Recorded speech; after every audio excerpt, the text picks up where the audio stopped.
주님의 은혜와 평강이 오늘도 하나님 앞에서 순전한 예배자로 서 있으시는 우리 모든 성도님들 가운데 함께 하시기를 간절히 빕니다. 어제 토요일은 절기상 우수절기였죠. 눈이 녹아 비가 내린다라는 우수절기였습니다. 우수 경칩에 대동강 풀린다라는 속담도 있던데 이 속담이 무색하리만큼 아직까지 겨울이 봄에게 자리를 내주지 않으려는 것 같습니다. 아직까지 참 날이 추운데 우리 모든 성도님들 정말 강건하시길 바라고, 무엇보다도 혹여라도 삶의 혹독한 겨울 가운데 있는 분들이 계시다면 주님께서 따뜻한 삶의 봄 소식을 하루속히 우리 성도들 가운데 전해주시기를 간절히 간구합니다. 시인 반치라는 이렇게 노래합니다. 봄이 꽃나무를 열어 젖힌 게 아니라 두근거리는 가슴이 봄을 열어 젖혔구나 라고 시인은 노래합니다. 참 멋진 표현이죠. 봄이 꽃나무를 연 것이 아니라 무엇이? 두근거리는 가슴이 봄을 열었다. 여러분, 그렇습니다. 그러니 절망하지 마시고 두근거리는 마음으로 삶의 봄 소식을 기대해 보십시오. 왜냐하면 인생의 봄은 두근거림을 타고 오는 법이기 때문입니다. 우리의 신앙도 마찬가지입니다. 주님이 오늘도 나와 어떻게 역사하실까? 내 삶 가운데 어떤 은혜를 주실까? 두근거리는 마음으로 그 기대와 설렘을 가지고 신앙의 여정을 걸어가는 것과, 그렇지 않게 그저 아무런 기대감 없이 그렇게 신앙의 여정을 걸어가는 것은 완전히 다르겠죠.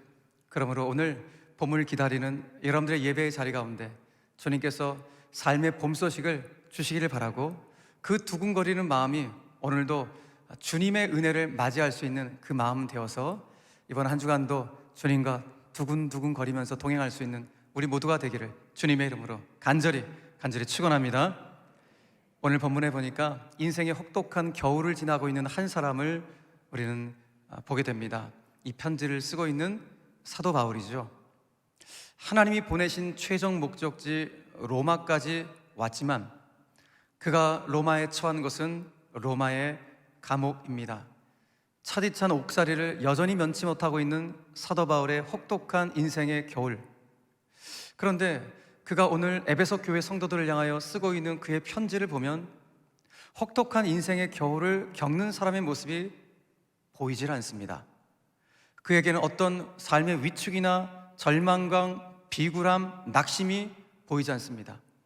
오히려 감옥 안에서, 감옥 바깥에 있는 에베소 교회 성도들을 향하여서 주님의 은혜와 평강의 봄 소식을 전하고 있습니다. 그의 삶의 처지와 형편을 보면 한숨을 내쉴 법도 한데 오히려 그는 감옥 바깥에 있는 성도들을 향하여서 두근거리는 마음으로 함께 하나님을 찬송합시다라고 권면하고 있는 것을 보게 됩니다. 그래서 오늘 그는 편지를 본격적으로 시작하면서 1절에서 2절은 인사말을 했다면 이제 오늘 3절부터는 편지를 본격적으로 시작하면서 여러분, 우리 하나님의 은혜를 찬송합시다라고 시작을 합니다. 3절의 그 첫머리가 찬송하리로다 라고 시작을 하고 있는 것이죠. 여러분, 주목할 것은 우리가 오늘 본문을 3절에서 6절까지만 읽었지만은 실은 3절에서 오늘 14절까지가 어떻게 보면 하나의 대목이라고, 단락이라고 말을 할 수가 있는데, 주목할 것은 한글 성경은 지금 3절에서 14절이 절로 딱딱딱 나눠진 것으로 보이지만은 헬라어 원문에 들어가면은 3절에서 14절이 헬라어 단어 무려 202개를 사용한 한 문장, 쉼표도 없이 한 문장으로 이루어진 것을 볼 수가 있습니다. 엄청나죠? 와, 하나님의 은혜가 얼마나 감격스러웠으면은 쉼표도 없이 멈추지 않고 하나님을 찬송합시다라고 권면하는 이 사도 바울의 내면의 그 모습을 우리는 짐작해 볼 수가 있습니다. 여러분, 어떠십니까? 멈추지 않는 찬송의 열정, 멈추지 않는 예배의 열정이 사도 바울 가운데 있는데, 오늘 이 예배에 참석한 저와 여러분들에게도 이 멈추지 않는 하나님을 향한 찬송과 예배의 열정이 우리 가운데 여전히 있으신가요? 오늘 3절부터 14절까지 쉼표 하나 붙이지 않고 무려 202개의 헬라어 단어를 통하여 한 문장으로 연결된 이 모습을 보면서 사도 바울의 영성, 그 깊고 넓은 영성을 짐작하게 됩니다. 그래서 신약 성경 가운데 가장 긴 한 문장이 오늘 우리가 읽고 있는 이 3절에서 6절, 더 나아가서 14절까지의 내용인데, 오늘 우리 가운데도 이 멈추지 않는 하나님을 향한 예배의 열정, 찬송의 열정이 다시금 회복될 수 있는 저와 여러분들이 되기를 주님의 이름으로 간절히 축원합니다. 자, 그런데 오늘 사도 바울이 에베소 교회 성도들을 향하여서, 그리고 이 시대를 살고 있는 저와 여러분들에게 도대체 무엇 때문에 하나님을 찬송하자라고 이야기하고 있는 것일까? 왜 우리가 하나님을 찬송해야 되는가? 감옥 안에 있는 사람이 감옥 바깥에 있는 우리들을 향하여서 하나님을 찬송할 분명한 이유가 있습니다라고 이야기하고 있다면 들을만 하지 않겠습니까? 그 이유가 무엇인지 본문 3절은 이렇게 증언해주고 있습니다. 찬송하리로다. 하나님 곧 우리 주 예수 그리스도의 아버지께서 그리스도 안에서 하늘에 속한 모든 신령한 복을 우리에게 주시되라고 그는 선언합니다. 바울의 선포가 무엇입니까?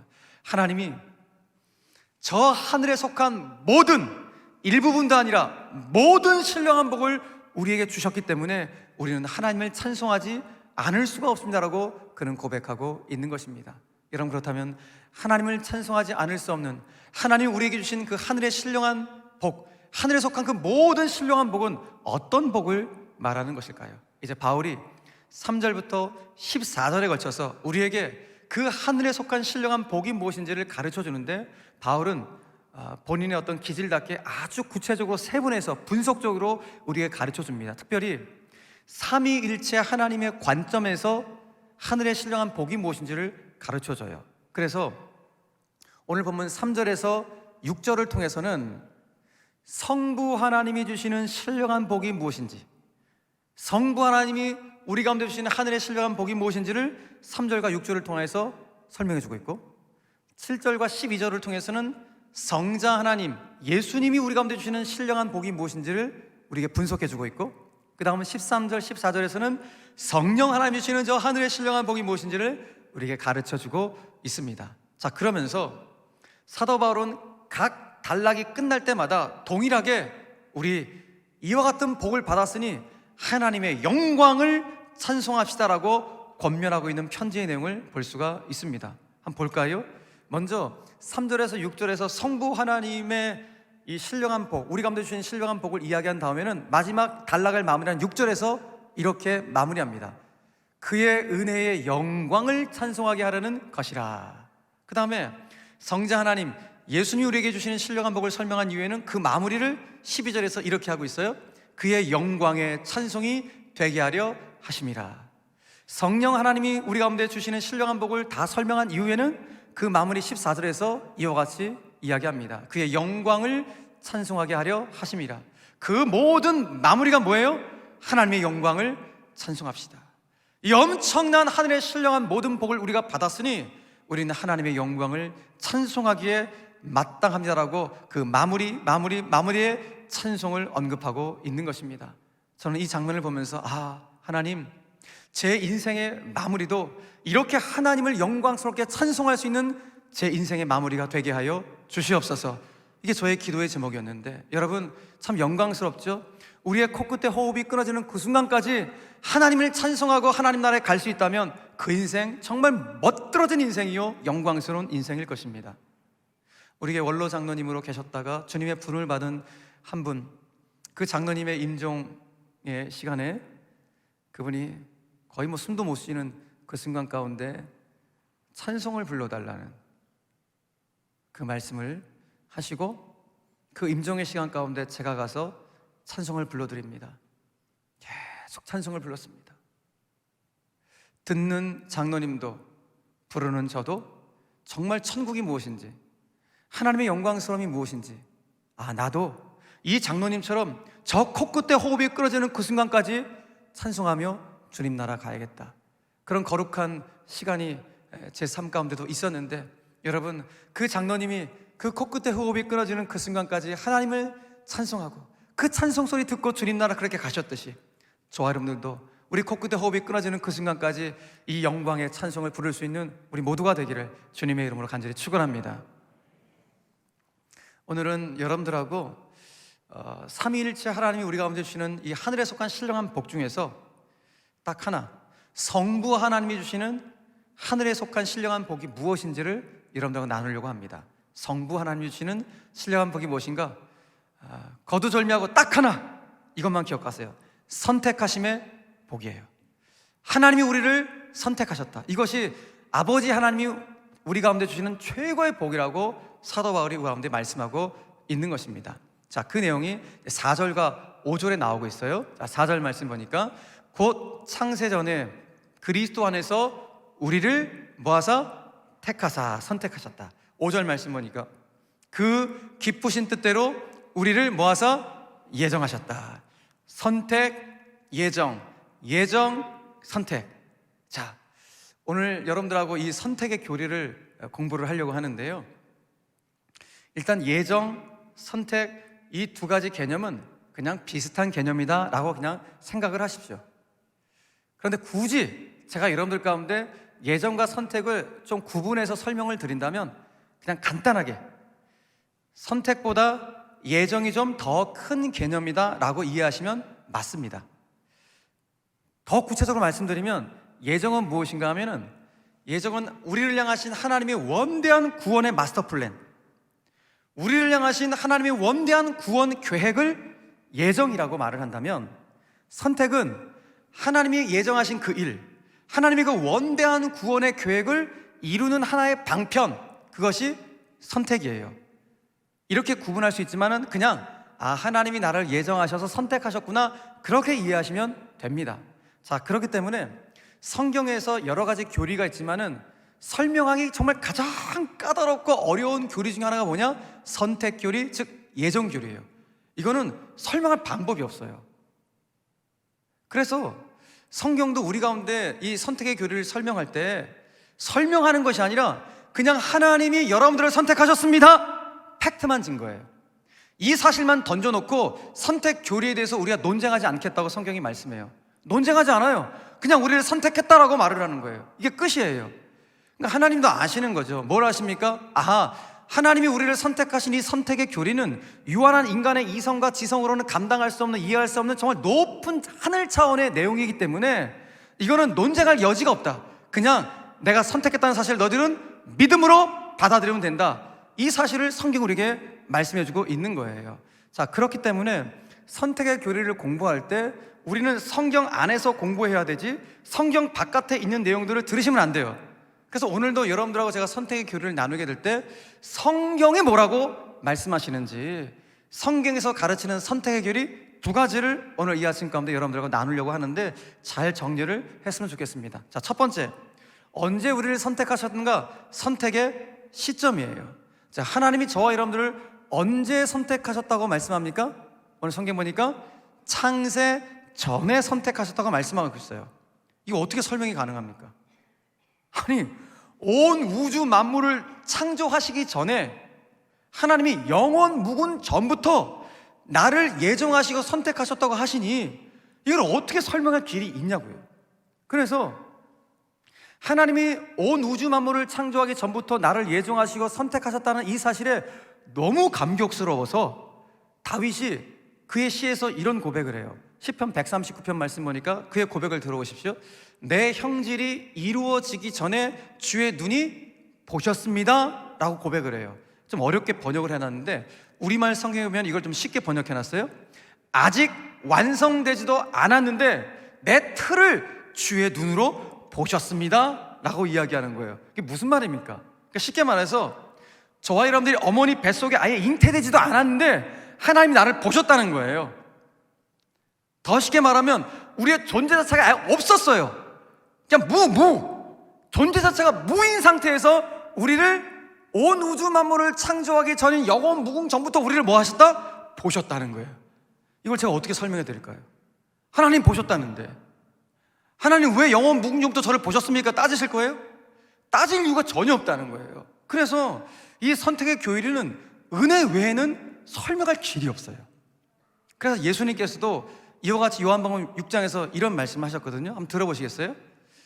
나를 보내신 아버지께서 이끌지 아니하시면 아무도 누구한테 올 수 없다? 예수님 본인한테 올 수 없다는 거예요. 그러니까 여러분, 사랑도 아무나 할 수 없지만은 예수님께로도 아무나 가는 게 아니라는 거예요. 누가 갈 수가 있다? 하나님 아버지가 끌어주시는 자만이 예수님께로 갈 수 있다는 거예요. 그럼 도대체 하나님 아버지가 어떤 자를 끌어주신다는 거예요? 당신이 영원 무궁전에 선택한 자를 끌어주신다는 거예요. 그러니까 우리는 하나님 왜 저를 선택하셨습니까? 따질 것이 전혀 아니에요. 왜? 하나님이 주권적으로 하나님의 뜻 가운데 나를 선택해 주셨기 때문이에요. 그것이 오늘 본문 4절에 5절에 나오죠. 이렇게 고백해요. 그의 깊으신 뜻대로. 자, 무엇대로? 뜻대로. 그냥 당신의 뜻대로, 그것도 깊으신 뜻대로 나를 예정하시고 선택하셨다는 거예요. 쉽게 말하면 무슨 말입니까? 그냥 하나님이 저와 여러분들이 마냥 좋으셔서, 그냥 좋으셔서 우리를 창세전에 예정하시고 선택을 하셨다는 거예요. 이게 너무너무 놀라운 사실이죠. 그러니까 아까 예수님께서 말씀하신 것도, 나에게 올 자는 하나님 아버지가 끌어주시는 자만이 나에게 올 수 있다고 하는 것은, 그럼 도대체 하나님이 누구를 끌어주시는가? 당신이 깊으신 뜻대로, 당신의 주권적인 뜻대로 창세전에 선택한 사람들을 예수님께로 이끌어 주신다는 거예요. 그런데 그 선택된 사람들이 지금 이 자리에 있는 거예요. 우리가 이게 얼마나 영광스러운 일입니까? 근데 오늘 이 영광스러운 이 말씀이 선포되었는데, 거의 분위기는 선택하든지 말든지 이런 분위기가 되면 안 돼요. 여러분, 우리가 이 엄청난 축복을 받은 자들이에요. 엄청난 축복. 그러므로 이 선택의 교리는 은혜 외에는 설명할 길이 없어요. 그렇기 때문에 이 선택의 교리를 오늘 듣는 분들 가운데 이 선택의 교리에 정말 은혜를 받는 분들이 어떤 분들인지 아세요? 그분들은 내 삶을 아무리 구석구석 찾아봐도 하나님의 사랑을 받을 만한 건덕지가 아무것도 없다라고 생각하는 분들은 오늘 이 선택의 교리 앞에 감격하며 감사의 전율을 느껴요. 그렇죠? 여러분, 나는 죄를 너무 많이 짓거든요. 죄악된 생각 너무 많이 해요. 죄인이라고요. 그런데 하나님이 죄 있는 모습 그대로를 받아들여 주셨다는 거예요. 죄 있는 모습 그대로 있는 나를 선택하셨다는 거예요. 그러니 내 삶을 돌아보면서 하나님의 사랑을 받을 만한 것이 아무것도 없다는 사실은 아는 분들은 다윗처럼 전율하는 거예요. 하나님 어떻게 저를 선택하셨습니까? 너무너무 감사합니다. 이 고백을 하는 것이죠. 또 어떤 분들이 이 선택 교리를 들으면서 감사하는가? 이 거칠고 냉랭한 세상 속에서 살아가시면서 사람들로부터 거절의 아픔을 당하시는 분들, 그래서 그 가슴 한켠이 시퍼런 마음에 피멍이 들어갔고 그 거절의 아픔 때문에 너무너무 힘겨워하는 분들은 이 하나님이 나를 선택해 줬다는 사실이 얼마나 힘이 되는지 몰라요. 예, 하나님, 사람들은 나를 거절할지라도 하나님 나 있는 모습 그대로 이렇게 선택하시고 받아들여 주셨으니 너무너무 감사합니다. 살 소망이 생기는 교리가 선택의 교리예요.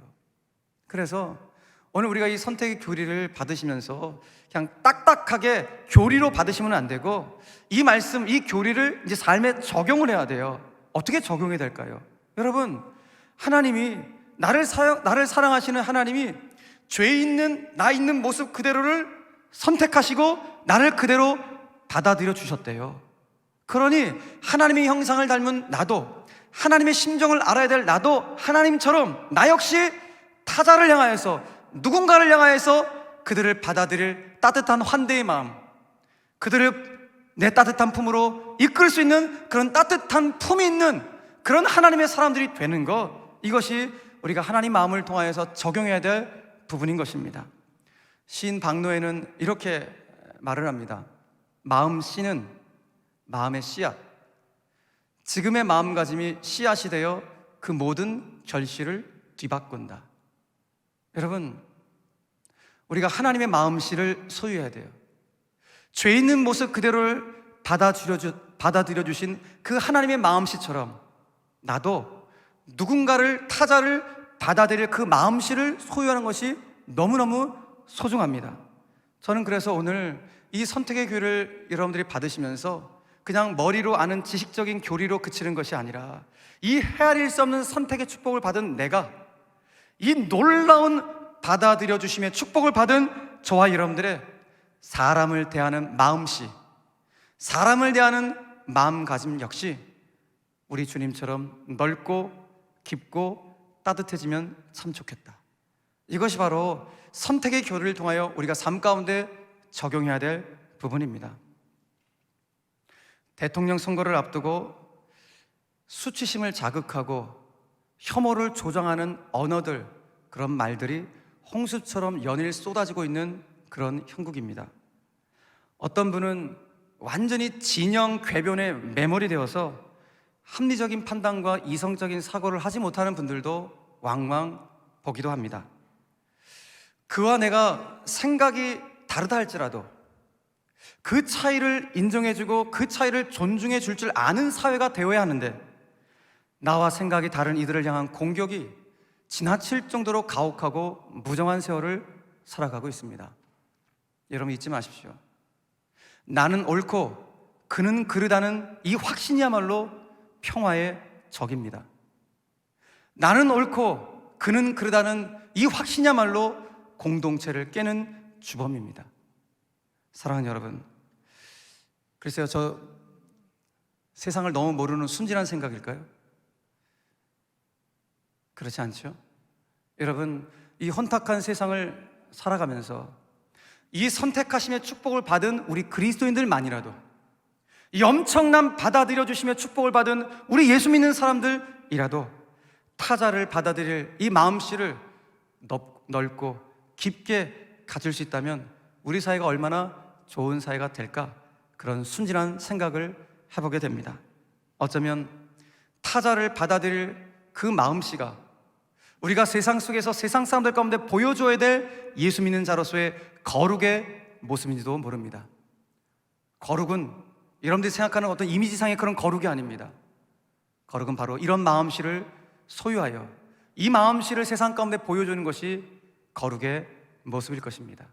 그래서일까요? 사도 바울은 하나님이 우리를 선택하신 선택의 목적이 다른 데 있는 것이 아니라 바로 거룩에 있다고 말씀하고 있습니다. 두 번째로 여러분들과 살펴볼 내용은 우리를 왜 선택하셨는가, 선택의 목적입니다. 오늘 본문 4절은 우리를 이렇게 선택했다고 말씀하고 있습니다. 같이 한번 읽겠습니다. 시작. 곧 창세전에 그리스도 안에서 우리를 택하사 우리로 사랑 안에서 그 앞에 거룩하고 흠이 없게 하시려고. 아멘. 자, 하나님이 저와 여러분들을 선택하시고 받아들여 주셨는데 그 목적이 무엇인가? 그것은 다른 것이 아니라 당신을 닮은 거룩하고 흠이 없는 하나님의 자녀로 삼으시기 위해서 우리를 선택하셨다라고 말씀하고 있습니다. 자, 앞서 말씀드렸던 것처럼 하나님은 저와 여러분들을 저 영원 묵은 전에, 창세전에 당신의 자녀로 선택하시고 예정하셨어요. 그래서 이제 우리의 신분이 뭐가 된 것입니까? 하나님의 자녀라는 신분을 갖게 되었어요. 그런데 에베소서 2장 말씀에 보면은 저와 여러분들의 원래 신분은 하나님의 자녀가 아니었대요. 우리의 본질상의 신분은 본질상 진노의 자식이었다, 불순종의 아들이었다 라고 성경이 말씀하고 있어요. 원래 신분은 본질상 진노의 자식이었는데 창세전에 하나님이 우리를 왜 능해인지 예정하시고 선택하심으로 말미암아 우리의 신분 자체가 격상이 되었어요. 무엇으로? 하나님의 자녀로.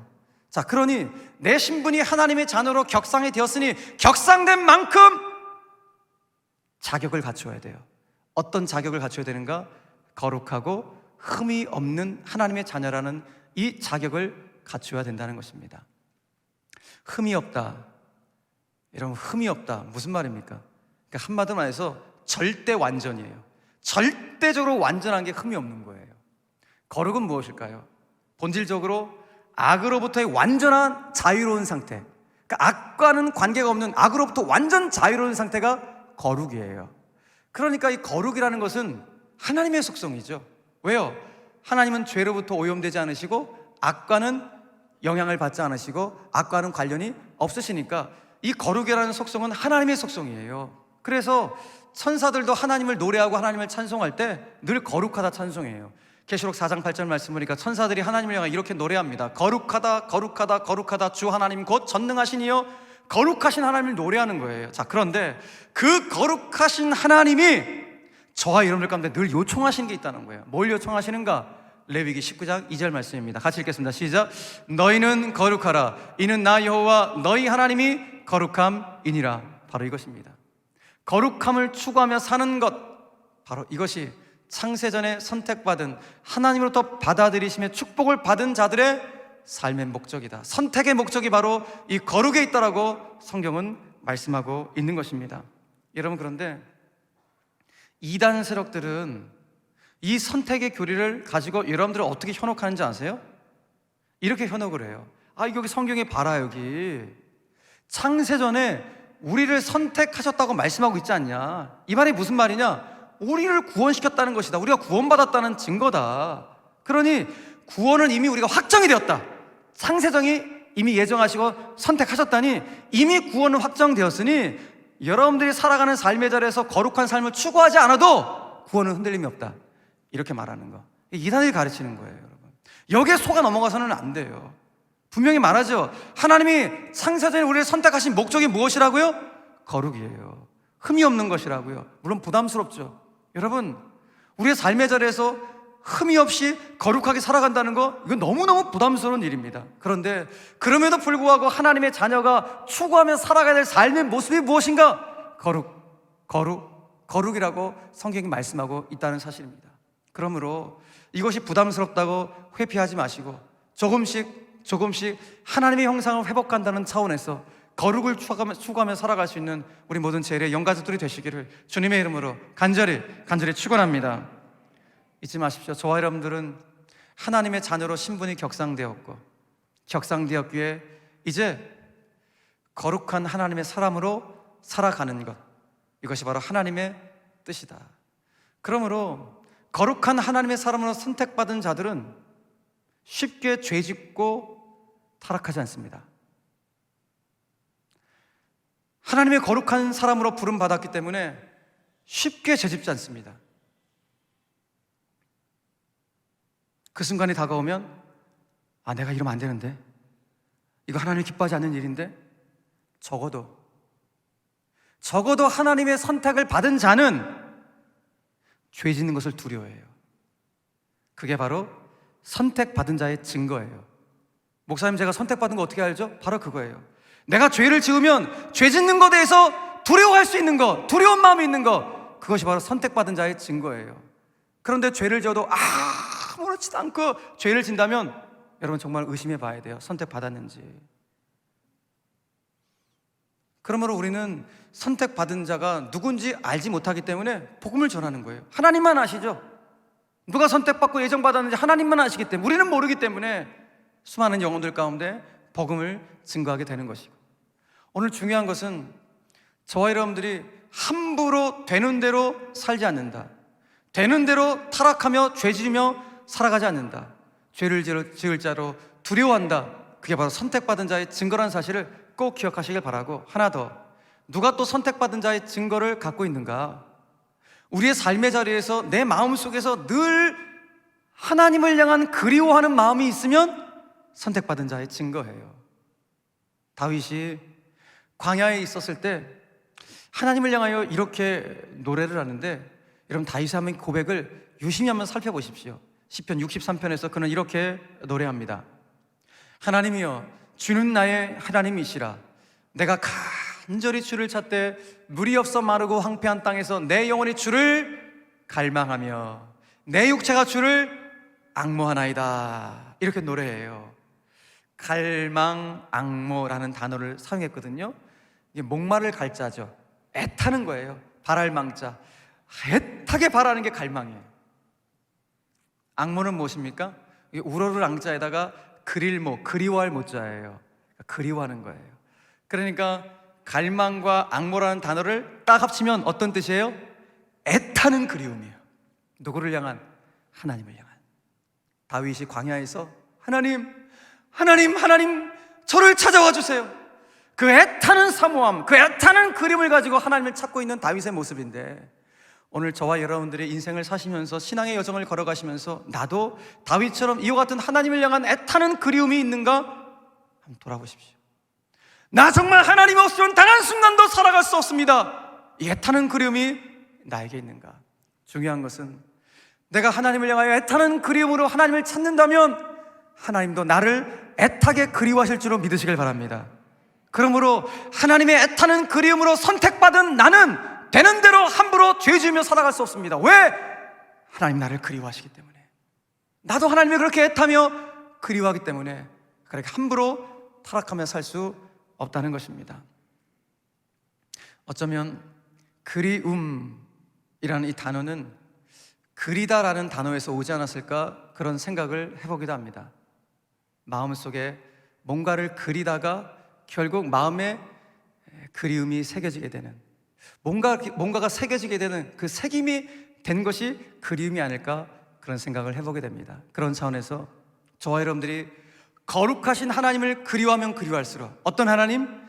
거룩하신 하나님을 그리워하면 그리워할수록 우리의 마음에 거룩이 새겨지게 되고 우리의 삶은 결국 거룩을 추구하며 살아갈 수 있게 되는 것입니다.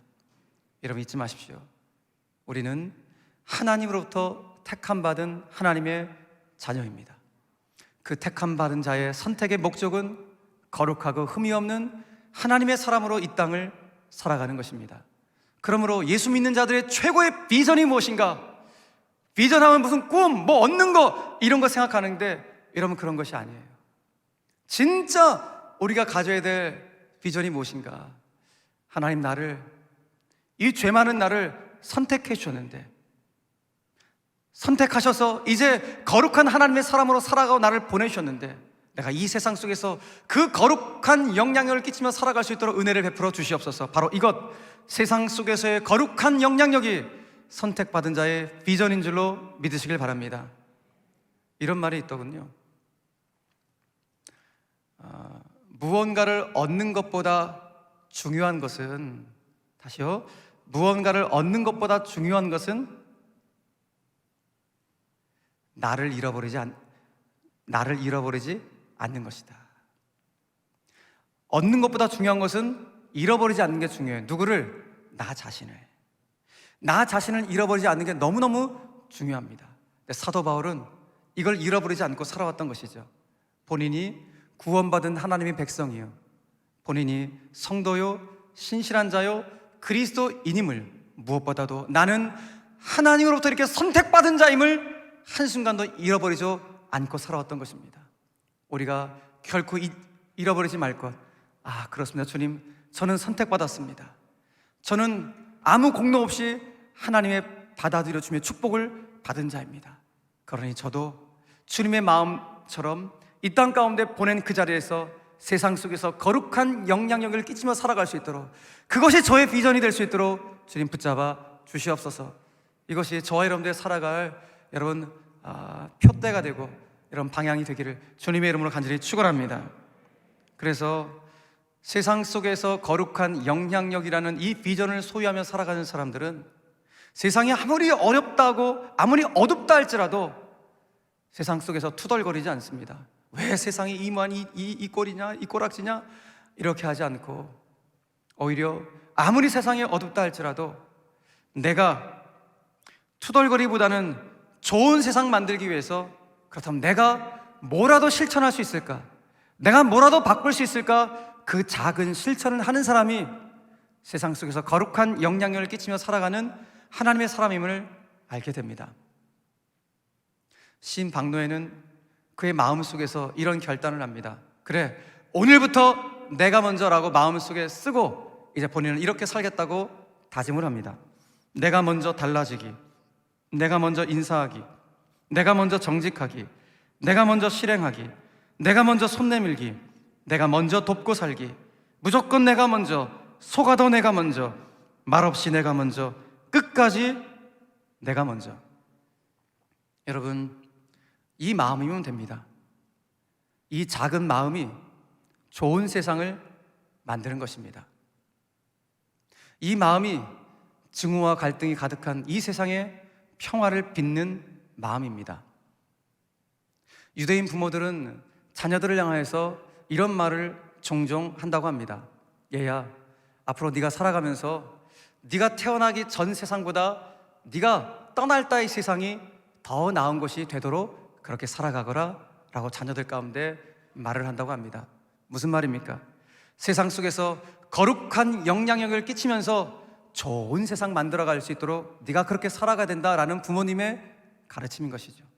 바로 우리들이 우리 자녀들 가운데 가르쳐야 될 것이 바로 이것입니다.